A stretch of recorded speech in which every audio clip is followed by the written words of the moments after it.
एक नौजवान suit boot लगाया, कोट पहना, पैंट पहना, चश्मा लगाया, गाड़ी में किक मारा, थपाची। की नाम अपाची, हम इसका नाम रखे थपाची। ससुराल पहुंचा, ये लड़का पहुंचा, ससुराल पहुंचा तो एक बुढ़िया निकली। तो बुढ़िया देखी, रे बाप, कोट पैंट पहना हुआ है, चश्मा लगाया हुआ है, ये लड़का पढ़ा लिखा होगा। और बुढ़िया का बेटा दिल्ली में रहता था, कमाता था। ये उस जमाने की बात है जब ये मोबाइल नहीं था, आदमी खत लिखता था, चिट्ठी लिखता था, वो खतों किताबत ही से राब्ता होता था। वो बुढ़िया का बेटा दिल्ली में रहता था, वो खत भेजा था। अब बुढ़िया जाहिल थी, ये पढ़ी लिखी जानती नहीं थी, तो सोची ये नौजवान आया, हीरो है, ये पढ़ा लिखा होगा। खत लेके दौड़ी, नौजवान को रोका, ए बेटा रोक रोक रोक। नौजवान रुका, गाड़ी खड़ी किया, ये बुढ़िया खत निकाल के दी, ए बेटा ये खत छोड़ा पढ़ के सुना दो, मेरा बेटा दिल्ली में वही भेजा है। तो ये नौजवान खत को खोला और खोल के देखा, देख के रोने लगा। तो बुढ़िया समझी लगे जो हमारो बेटा कुछ भाग लो, या तो बीमार है तो कुछ हो गया, लड़का रो कह रहा। तो लड़का भी रो रहा, बुढ़िया भी रो रही है। आंगन से बुढ़िया की बेटी मां को रोते हुए देखी, वो दौड़ी आई, वो भी रोने लगी। जो आ रहा वही रो रहा। भाई बात आखिर क्या है? लोग जमा हो गए, मोहल्ले वाले बोले कि खत में क्या लिखा है, जोर से बोलो, पढ़ो जोर से, सब सुनेगा, क्या लिखा है? ये लड़का बोला कि सब तो ठीक ही होगा, इसमें क्या लिखा हम नहीं जानते, हम जाहिल हैं। फिर तुम रो कह रहे हो? बोला इसीलिए तो रो रहे हैं हम जाहिल हैं, इसलिए रो रहे हैं कि हमको शूट बूट में देखकर, चश्मा में देखकर ये बुढ़िया समझी पढ़ा लिखा नौजवान होगा। काश हम बचपने में मदरसा चले गए होते, स्कूल चले गए होते, मकतब चले गए होते, तो आज ये शर्मिंदगी उठानी नहीं पड़ती, खत पढ़कर हम सुना देते। बात समझ में आ रही है? बोलो भाई। हाँ, बात समझ में आ रही है मेरे बच्चों, नौजवानों? इसलिए एक बात याद रखना, पहली बात तो ये जहेज के ऊपर, अब मेरा मौजू है नहीं, मैं आपको जहेज के बारे में बात करूं मैं जहेज के ऊपर में। जहेज मांग कर मत लो, एक शेर सुना दे जहेज के ऊपर। मालो जर के असीर लगते हो, मालो जर के असीर लगते हो, बाखुदा बेज़मीर लगते हो, बाखुदा बेज़मीर लगते हो। मांगते हो जहेज शादी में, मांगते हो जहेज शादी में, खानदानी फकीर लगते हो, खानदानी फकीर लगते हो, खानदानी फकीर लगते हो।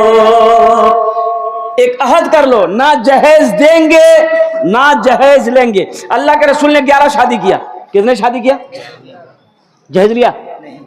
साहबा कराम ने निकाह किया, शादी किया, जहेज लिया? हमारे शेख लोग शादी करते हैं, जहेज लिया? हमने किया, लिया? अरे बोलो कि नहीं लिया? तो इंशाल्लाह वादा करो, ना जहेज लेंगे ना जहेज देंगे। कितने लोग तैयार? हाथ उठाओ। इंशाल्लाह ना लेंगे ना देंगे। अल्हम्दुलिल्लाह। आज जो ले लिए हैं वापस नहीं होगा।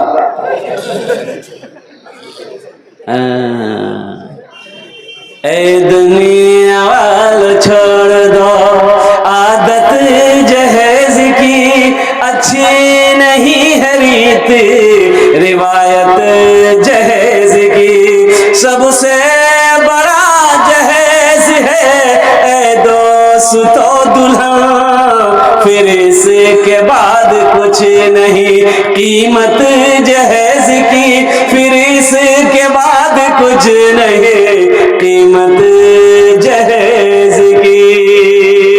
अच्छा, ये एक बात और बता दीजिए, पढ़े लिखे लोग बैठे हुए हैं, मान गए हम, मेरी शादी जिस लड़की से हो रही है उसके बाप से हम 2 लाख रुपए ले लिए, लड़की को पता चलेगा?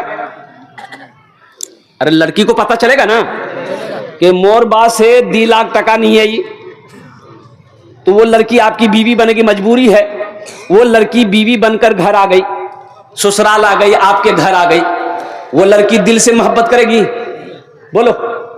वो लड़की सोचेगी मेरे बाप के पास पैसा नहीं था, ये 2 लाख रुपए लिया, मेरा बाप जमीन बेच के पैसा दिया, सूद पे पैसा उठा के दिया, कर्जा लेकर मेरा बाप 2 लाख रुपए इसको दिया है।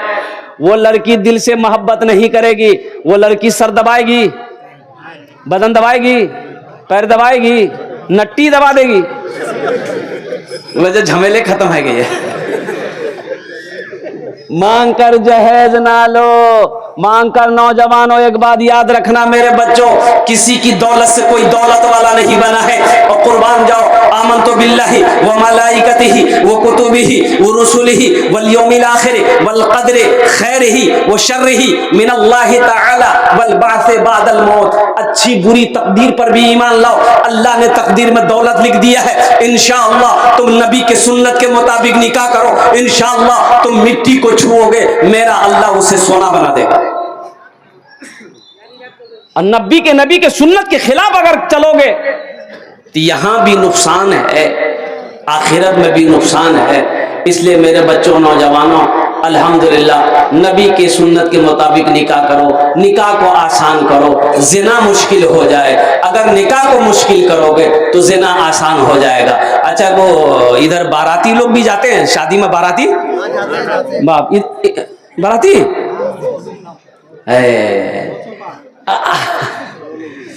एक जगह देखे, लड़की का घर यहाँ है और लड़का का घर 1 किलोमीटर दूरी में है। कितनी दूरी है? 1 किलोमीटर दूरी।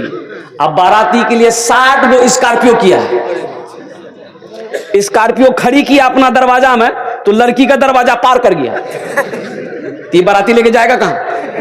पूरा सिलीगुड़ी घूमेगा, कलकत्ता घूम के आएगा। बताइए, अरे अल्लाह का बंदा, देखिए मजहब इस्लाम में निकाह है, वलीमा है, ये बारात का तस्वुर है ही नहीं है। बारात का कोई भी तस्वुर नहीं है। निकाह है, वलीमा है, वलीमा करो। अल्लाह दौलत दिया है, अल्लाह पैसा दिया है, और कुर्बान जाओ। हम कहते सिर्फ पांजी पारा नहीं, सिलीगुड़ी पूरे किशनगंज के लोगों को बुला लो, जब निकाह करके आओ वलीमा का भोज करो, 1000 नहीं लाखों लोगों को खिलाओ, वलीमा करो। ये लड़की वाले को काहे बोझ में डाल रहा था? अच्छा, ये बारात में जाने वाले लोग, ये कुछ लोग ऐसे हैं, दोपहर में बारात निकलनी है तो सुबह का नाश्ता भी नहीं खाता। बोला नहीं, पेट खाली रखना होगा। अच्छा, कितने लोग टेबलेट लेके जाता है, हाजमे का टेबलेट। अरे ये पेट है कि टाटा फैक्ट्री है? अल्लाह के यहाँ क्या जवाब दोगे? अल्लाह पूछेगा ना, इस खाने के बारे में भी पूछेगा, इस खाने के बारे में भी अल्लाह पूछेगा, कैसा खाना खाया तुमने? लड़की वाला से कभी पता किया हम 200 बाराती लेकर आएंगे, आप कैसे खिलाओगे? ये मजहब इस्लाम में है कि नहीं है? शरीयत इसकी इजाजत देती कि नहीं देती है? तुमने सुना, तुमने पढ़ा, उलमा से पूछा, ये जायज है कि नहीं है? ये जिंदगी अपनी मनमानी मत गुजारो मेरे बच्चों, नौजवानों, और कुर्बान जाओ। अल्लाह के यहाँ सबका हिसाब देना होगा। एक बेटी वाला से पूछो, वो बेटी की शादी कैसे करता है? जिसकी बेटी जवान हो ना, उस बाप को रात में नींद नहीं आती है। जिसकी बेटी जवान हो, उसकी माँ को रात में नींद नहीं आती है। अरे जिस भाई का बहन जवान हो, उस भाई को रात में नींद नहीं आती है। इस रस्म को खत्म करो, निकाह को आसान करो, मस्जिदों में निकाह करो, निकाह को आसान करो। 2-4 आदमी लोग निकाह पढ़ करके बीवी को लेकर आओ, अल्लाह तौफीक दिया, वलीमा करो, खिलाओ ना, 100 आदमी 1000 आदमी को खिलाओ, अल्लाह दिया है। लेकिन एक गरीब बाप को परेशान मत करो।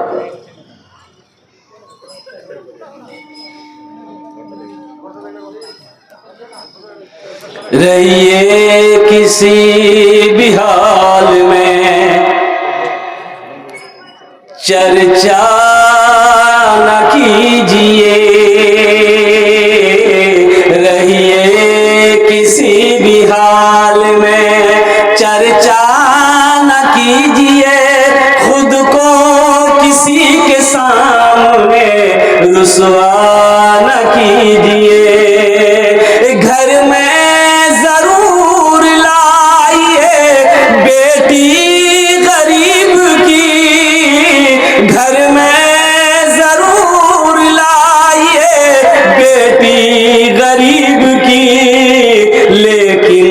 किसी गरीब से सौदा न कीजिए, लेकिन किसी गरीब से सौदा